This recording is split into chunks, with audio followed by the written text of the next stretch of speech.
Senhor, tenha piedade de mim e me dê umas moedinhas. Já faz vários dias que não como e temo que em breve meu corpo não me permitirá levantar deste lugar, suplicava Maria na porta da igreja, com a voz trêmula e os olhos cheios de desespero. Sua roupa, desgastada e suja, mal a protegia do frio da manhã. O homem, elegantemente vestido com um casaco de lã e um cachecol de seda, dirigia-se apressadamente para a missa. Ao ouvir a súplica, parou por um instante, olhou para Maria de cima a baixo com uma expressão de profundo desprezo e, sem pronunciar uma palavra, continuou seu caminho, ignorando completamente a menina. Maria, com o olhar fixo no chão, sentiu a esperança desaparecer mais uma vez. Suas mãos, trêmulas de fome e frio, continuavam estendidas em um gesto de desespero. O murmúrio dos fiéis que entravam na igreja e o som distante dos cânticos religiosos eram ouvidos através da porta. Aquela era a resposta silenciosa que quase todos lhe davam. Minutos depois, esses mesmos rostos frios e desinteressados faziam o sinal da cruz em frente ao padre da igreja, murmurando orações e inclinando suas cabeças em sinal de devoção. Para Maria, aquele ato não passava de uma cruel demonstração da hipocrisia que reinava na cidade. A solidariedade, pensava, não existia naquelas ruas de paralelepípedos limpos, onde a aparência era tudo. As famílias chegavam com suas melhores roupas, crianças com vestes impecáveis e adultos que carregavam nas mãos envelopes cheios de dinheiro para o dízimo mensal. O tilintar das moedas e o farfalhar das notas ao cair na cesta de coleta ecoavam na igreja. Maria olhou para o céu, seus olhos buscando um consolo que parecia inalcançável, e pediu forças à sua mãe para não desistir daquela situação. Uma lágrima solitária rolou por sua bochecha, enquanto a ideia descabida de sair deste mundo cruzava sua mente. Se afinal, ninguém perguntaria por mim, pensava com amargura.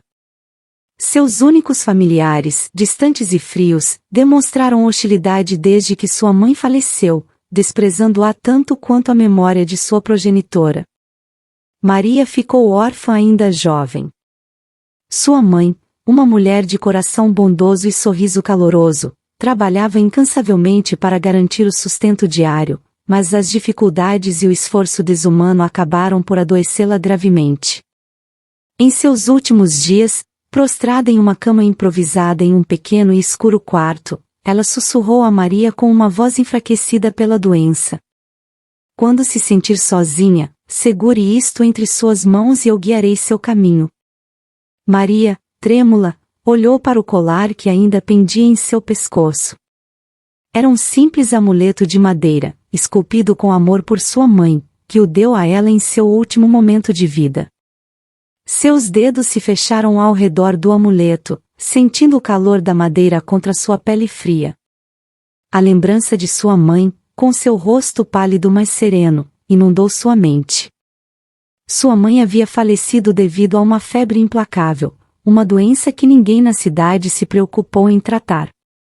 Deixaram-na agonizar em silêncio, abandonada como um objeto velho, e quando a luz em seus olhos se apagou, Maria ficou sozinha no mundo. O colar era tudo o que restava de sua mãe. Nos momentos de desespero, Maria sentia que o amuleto pulsava com vida própria, como se sua mãe ainda estivesse por perto, sussurrando-lhe ao ouvido e dando-lhe forças. Naquele momento, Maria descartou a ideia de desistir daquela maneira. Sabia que Deus não veria com bons olhos seus pensamentos sombrios, e tampouco o que estava prestes a fazer, mas não tinha outra opção. Maria estremeceu ao pensar no que a aguardava. Não queria voltar a se esgueirar na padaria de Dom Ernesto. Aquele ato não a enchia de orgulho, mas lhe causava uma mistura de vergonha e desespero. No entanto, a necessidade era urgente, e a fome rugia em seu estômago como uma besta insaciável. Esperou pacientemente até que o padeiro terminasse de fechar. De seu esconderijo atrás de uma velha cerca de madeira, observou como Dom Ernesto apagava as luzes, trancava a porta principal e se dirigia para casa, cantarolando uma melodia alegre. O coração de Maria batia forte em seu peito, o som de seus próprios batimentos ressoava em seus ouvidos como tambores de guerra. Sabia que o que estava prestes a fazer era um pecado, mas o desespero a havia levado a um ponto onde a moralidade desaparecia diante da necessidade de sobreviver. Com passos silenciosos, aproximou-se da porta dos fundos da padaria. Lembrava bem que as chaves de reposição costumavam ficar escondidas atrás dos contêineres de lixo do lugar. Vasculhou cuidadosamente, suas mãos trêmulas tateando entre os detritos até sentir o metal frio das chaves. O tilintar foi um som libertador e aterrador ao mesmo tempo. Certificou-se de que não havia ninguém por perto antes de introduzir a chave na fechadura. A porta se abriu com um leve rangido. Um aroma de pão recém-casado e doces inundou seus sentidos, fazendo seu estômago rugir com mais força. Entrou silenciosamente, fechando a porta atrás de si. A escuridão dentro da padaria era total, mas Maria conhecia bem o lugar. Já havia estado lá antes, roubando pedaços de pão e bolos para saciar sua fome. Suas mãos tocavam as prateleiras, buscando algo que pudesse levar. Encontrou uma barra de pão, ainda morna, e a pegou com avidez. Suas mãos pequenas tremiam enquanto levava o pão à boca, mastigando rapidamente, quase com desespero. Lágrimas brotaram de seus olhos, não só pela fome saciada, mas também pela tristeza de se encontrar naquela situação. Maria sabia que não podia ficar muito tempo, então ao terminar o pão se virou disposta a fugir antes que alguém a pegasse. Mas logo veio à mente os outros pequenos com quem compartilhava quarto no abrigo onde costumava dormir e não pôde deixar de pensar que eles talvez estivessem na mesma situação, então pegou uma sacola e a encheu. Ao sair da padaria, voltou a deixar as chaves no seu esconderijo, certificando-se de que tudo estivesse exatamente como havia encontrado. O ar frio da noite a envolveu, e com o botim em suas mãos, afastou-se correndo, esperando que ninguém notasse sua ausência e o pão faltante. Sabia que o que tinha feito era errado, mas a necessidade de sobreviver a impelia a tomar decisões desesperadas. Enquanto corria pelas ruas desertas da cidade, com o coração batendo a 1000 por hora, Maria rezava em silêncio, pedindo perdão e forças para enfrentar mais um dia. Finalmente chegou ao abrigo, um velho prédio de paredes descascadas e janelas quebradas, que apesar do seu estado, oferecia um teto e uma cama para dormir. Graças a Deus, tinha um lugar para se proteger das intempéries e do perigo da noite. Ao entrar, foi recebida pelo murmúrio baixo de conversas e o som de passos cansados. O abrigo estava cheio de pessoas como ela, homens e mulheres sem lar, crianças perdidas e famílias desintegradas, todos vítimas de circunstâncias duras e implacáveis. Com cuidado, Maria dirigiu-se ao seu cantinho, um pequeno espaço onde havia conseguido amontoar algumas pertenças e uma manta rota que usava como cobertor. Sentiu o peso da noite em seus ombros, mas a presença dos outros lhe dava uma sensação de comunidade e consolo. Olhou ao redor, vendo os rostos cansados e os olhares cheios de desesperança. Decidida a compartilhar seu pequeno tesouro, Maria reuniu as crianças que estavam no abrigo. Tirou os pães e bolos da sacola de tecido, suas mãos ainda trêmulas pela adrenalina e o nervosismo da incursão na padaria. A alegria e surpresa nos olhos dos pequenos foram imediatas. Com sorrisos tímidos e olhares de gratidão, aceitaram a comida que Maria lhes oferecia. Enquanto repartia os pães, viu como os rostos das crianças se iluminavam ao provar aquelas delícias. Seus olhos brilhavam com uma mistura de surpresa e felicidade, um brilho de luz no meio da escuridão de suas vidas. Os mais pequenos mordiscavam avidamente, saboreando cada pedaço como se fosse o melhor banquete do mundo. Para Maria, aquela foi sua recompensa. Ver os rostos encantados e ouvir as risadas contidas encheu seu coração de uma satisfação profunda. Sentada junto às crianças, permitiu-se sorrir também, esquecendo por um momento as penas e a dor que carregava. Antes de dormir, Maria ajoelhou-se ao lado da sua cama improvisada e juntou as mãos em uma oração silenciosa. Sussurrou uma prece ao céu, pedindo perdão pelo que havia tido que fazer por necessidade. Sentia o peso da culpa sobre os ombros, imaginando a repreensão que sua mãe lhe daria se soubesse das coisas que fazia para sobreviver. Em sua mente, podia ouvir a voz suave mas firme da mãe, dizendo-lhe que sempre havia uma maneira melhor, que a honestidade e a bondade eram os caminhos corretos. Maria suspirou, seu coração encolhido pela tristeza ao pensar na mãe. Todos os dias, a lembrança da sua morte se misturava com uma sensação avassaladora de culpa. Embora os médicos tivessem garantido que nada poderia fazer, Maria não podia deixar de pensar nas mil maneiras em que poderia ter sido diferente.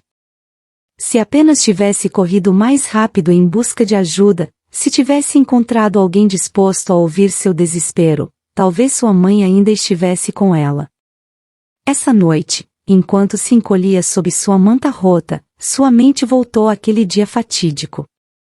Lembrou-se de como a febre havia consumido sua mãe, como a vira enfraquecer dia após dia, até que finalmente a luz em seus olhos se apagou. Recordou ter corrido pelas ruas, gritando por ajuda, batendo em portas que nunca se abriram, sentindo o medo e o desespero arder em seu peito. Apesar de seus esforços, ninguém veio socorrê-las, e sua mãe se foi, deixando um vazio que nunca poderia ser preenchido. As lágrimas começaram a rolar por suas bochechas, misturando-se com a poeira e a sujeira do dia. Maria se encolheu mais na manta, buscando consolo no calor e na lembrança dos braços da mãe. Fechou os olhos, abraçando o amuleto que pendia de seu pescoço, e tentou imaginar sua mãe ao seu lado, sussurrando-lhe palavras de consolo e amor. Maria abraçou com força a única lembrança que tinha da mãe, o amuleto de madeira que pendia do pescoço, e fechou os olhos, deixando sua mente viajar para um lugar melhor. Imaginou uma vida diferente, longe daquelas sujas salas e dos olhares de desprezo que recebia dia após dia. Não sonhava com grandes riquezas nem luxos inatingíveis, suas aspirações eram simples e humildes. O único que pedia era um prato quente sobre sua mesa todos os dias e uma pessoa que se importasse com ela, alguém que lhe oferecesse um sorriso e um pouco de carinho em um mundo que parecia tê-la esquecido. Lembrou-se dos dias em que, após a morte da mãe, tinha que viver com seus parentes. O desconforto e a hostilidade com que a haviam recebido ainda estavam frescos na memória. Os comentários ferinos e os olhares de desaprovação eram um lembrete constante de que não era bem-vinda. Cada dia se levantava com o coração encolhido, temendo os reproches e as queixas que seus tios e primos lançavam sem cessar. Para eles, Maria era um fardo, uma presença indesejada que só trazia problemas e responsabilidades adicionais. Os dias se tornaram insuportáveis, e a dor de sentir-se não querida e desprezada era pior que a fome e o frio das ruas. Foi então que Maria tomou a difícil decisão de fugir. Sabia que as ruas eram duras, que a vida como menina sem lar estaria cheia de perigos e dificuldades, mas preferia enfrentar esses desafios a continuar suportando os terríveis comentários e a indiferença de seus parentes. Cada manhã, Maria acordava em seu canto do abrigo, seus olhos ainda pesados pelo sono e pela tristeza. A primeira coisa que fazia ao abrir os olhos era juntar as mãos e elevar uma prece ao céu, pedindo a Deus que algum bom samaritano lhe desse seu apoio para não ter que voltar a roubar. Ansiava desesperadamente por um sinal, um gesto de bondade que lhe permitisse manter sua dignidade intacta. Mas as pessoas não estavam interessadas em fazer boas ações. Cada vez que a pequena se aproximava de alguém, eles a olhavam com desdém e a empurravam, murmurando com desagrado. Esses mendigos são mentirosos, diziam com voz áspera. O padre Ernesto todos os domingos nos garante que os alimenta muito bem e que também os ajuda no que precisarem, mas eles só querem mais e mais dinheiro. Aquela era uma mentira. O padre Ernesto havia convencido muitos na cidade de que fazia todo o possível pelos desamparados. Mas Maria sabia que a realidade era muito diferente. A ajuda que recebiam do padre Ernesto era insuficiente e esporádica, mal o suficiente para manter os mais necessitados.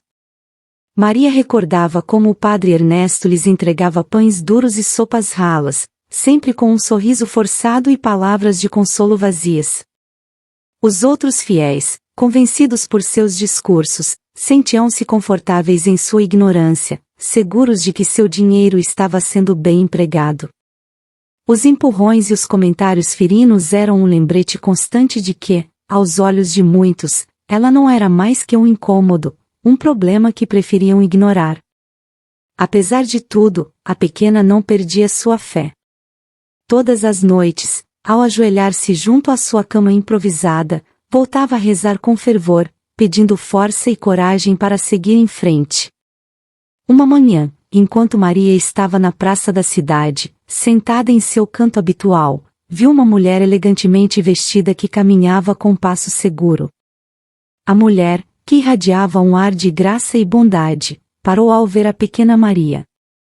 Seus olhos, cheios de compaixão, pousaram sobre a menina esfarrapada e, com um sorriso amável, aproximou-se dela. "Olá, pequena", disse com voz suave, "o que faz sozinha pelas ruas?" Maria, surpreendida pela amabilidade da mulher, levantou o olhar e respondeu timidamente: "Estou procurando ajuda, senhora. Não tenho para onde ir nem o que comer." A mulher, comovida pelas palavras da menina, agachou-se para ficar à sua altura. "Como se chama?" perguntou com ternura. Maria respondeu à pequena, sentindo que, talvez, finalmente, suas orações haviam sido ouvidas. A mulher, que se apresentou como Carla, ouviu atentamente a história de Maria, seus olhos se enchendo de lágrimas ao compreender a dureza da vida da menina. Sem hesitar, ofereceu-lhe um teto e comida em sua casa, assim como um trabalho para que pudesse ganhar a vida dignamente. Maria, esperançosa, acreditando que Carla era o anjo que tanto havia pedido à sua mãe, aceitou feliz a oferta. Quando chegaram à casa de Carla, uma bela mansão nos arredores da cidade, Maria não podia acreditar em sua sorte. O lugar era enorme e elegante, com jardins bem cuidados e quartos luxuosos. Desde o primeiro dia, Carla tratou Maria com muito carinho, como se fosse mais uma filha. Deu-lhe um quarto próprio, roupas limpas e comida quente. No entanto, nem todos na casa compartilhavam da mesma bondade. Os filhos de Carla, 2 jovens mimados e cruéis, tratavam-na com desprezo e não perdiam a oportunidade de zombar dela. Faziam comentários dolorosos e lhe atribuíam as tarefas mais pesadas e desagradáveis. O marido de Carla, um homem de negócios que raramente aparecia em casa, causava a Maria um profundo calafrio sempre que o via. Seu olhar era frio e aterrorizante, cheio de uma desconfiança que Maria não conseguia afastar. Desde o primeiro momento em que o viu, sentiu que algo não estava certo. No entanto, como ele passava apenas alguns dias em casa, a tensão desaparecia rapidamente e tudo voltava ao normal. Apesar das dificuldades, Maria encontrava consolo na amabilidade de Carla, que sempre a tratava com afeto e respeito. Carla se preocupava com seu bem-estar, ensinava-lhe a ler e escrever, e lhe dava um carinho maternal que a pequena tanto havia desejado. Os dias passavam e, embora Maria enfrentasse a crueldade dos filhos de Carla e a inquietante presença do marido, sabia que sua situação era muito melhor do que viver nas ruas e passar fome. Na mansão, tinha um teto sobre sua cabeça, comida no prato e, o mais importante, alguém que se importava com ela. Maria se esforçava para agradar Carla, realizando suas tarefas com diligência e aprendendo tudo o que podia. Todas as noites, antes de dormir, abraçava seu amuleto de madeira e agradecia à sua mãe e a Deus por ter encontrado um refúgio. Embora sua vida ainda tivesse seus desafios, a bondade de Carla e a segurança de um lar lhe davam forças para seguir em frente. Os anos passaram e Maria se transformou de uma menina tímida e assustada em uma adolescente forte e compassiva. Com a ajuda de Carla, não só melhorou sua educação, mas também desenvolveu um profundo senso de empatia e solidariedade. Carla lhe ensinou o valor de dar e compartilhar, levando-a frequentemente ao abrigo onde Maria havia vivido antes de ser resgatada. Maria tornou-se uma voluntária dedicada no abrigo, ajudando os outros com a mesma generosidade que Carla havia mostrado a ela. Conhecia bem a dor da fome e da desesperança, o que a motivava a fazer tudo o que podia para aliviar o sofrimento de outras crianças em situações similares. No entanto, à medida que crescia, enfrentava novos desafios. Carlos, o marido de Carla, começara a notá-la de uma maneira que a deixava desconfortável. No início, eram apenas comentários sutis sobre sua beleza, mas aos poucos eles se tornaram mais frequentes e diretos. Maria, você está se tornando uma mulher muito bonita, dizia Carlos, com um olhar que arrepiava Maria. Maria tentava evitar, ocupando-se com suas tarefas e passando o máximo de tempo possível no abrigo. No entanto, Carlos sempre parecia encontrar uma maneira de se aproximar dela. Um dia, enquanto Carla estava fora, Carlos aproveitou a oportunidade para se aproximar de Maria na cozinha. Você sabe, Maria? Disse ele, com um sorriso que não alcançava seus olhos, sempre fiquei impressionado com sua dedicação e beleza. Você deveria pensar no seu futuro. Poderia ter tudo o que deseja. Maria sentiu uma onda de medo e repulsa. Tentou manter a calma e responder com firmeza. Obrigada, Sr. Carlos, mas estou feliz com minha vida e meus estudos, disse ela, recuando um passo. Carlos se aproximou mais, sua expressão se tornando mais ameaçadora. Não seja tola, Maria. Você poderia ter muito mais. Só precisa saber como jogar bem suas cartas. Maria sempre rejeitava os comentários do Sr. Carlos, mantendo sua distância e focando em seus estudos e trabalho no abrigo. No entanto, um dia, Carlos aproveitou que sua esposa Carla não estava em casa para realizar seu terrível intento. Maria estava em seu quarto, organizando alguns livros, quando Carlos entrou sem aviso prévio. Fechou a porta atrás dele e se aproximou de Maria com um olhar que a encheu de pavor. Maria, disse ele com uma voz suave, porém ameaçadora, você sabe que estive esperando por este momento. Hoje você não pode escapar. Maria recuou, seu coração batendo forte. Por favor, Sr. Carlos, me deixe em paz, suplicou, com a voz tremendo. Carlos não lhe deu ouvidos e se lançou sobre ela. Maria lutou com todas as suas forças, gritando e empurrando, mas Carlos era muito forte. Infelizmente, a jovem não conseguiu vencê-lo e ele completou o que se propôs a fazer. Isso se repetiu várias vezes e a pobre Maria não sabia o que fazer nem se acreditariam nela se ela acusasse aquele homem diante da senhora Carla, mas numa noite, quando Carlos voltou a entrar em seu quarto, Carla, num momento de desespero, conseguiu pegar um pequeno objeto decorativo em sua mesa de cabeceira e o usou para se defender. O homem ficou atordoado e a jovem conseguiu sair do quarto. Ela correu pela casa, procurando desesperadamente uma saída. Justo quando pensava que não havia esperança, ouviu o som de um carro parando na entrada. Era Carla, voltando para casa mais cedo do que o esperado. Carla! Gritou Maria, correndo para a porta principal. Carla saiu do carro, alarmada ao ver o estado de Maria. O que aconteceu? Perguntou com urgência. Maria, entre soluços, contou tudo o que havia acontecido, esperando encontrar refúgio e proteção, mas naquele exato momento, Carlos apareceu atrás dela. Com sangue frio e um olhar calculista, começou a falar antes que Maria pudesse dizer qualquer coisa. Carla, essa jovem tentou me seduzir, disse Carlos, fingindo estar magoado e ofendido. Eu não sei o que fazer com ela. Ele tentou separar nossa família. Maria, com lágrimas nos olhos, tentou se defender. Isso não é verdade. Ela gritou, desesperada. Mas Carla, em estado de choque e confusão, olhou para Maria com os olhos cheios de dor e decepção. Não acredito, Maria. Como você pôde fazer algo assim? Ele disse com a voz trêmula. Eu te recebi em minha casa, te tratei como uma filha, e você me retribui assim.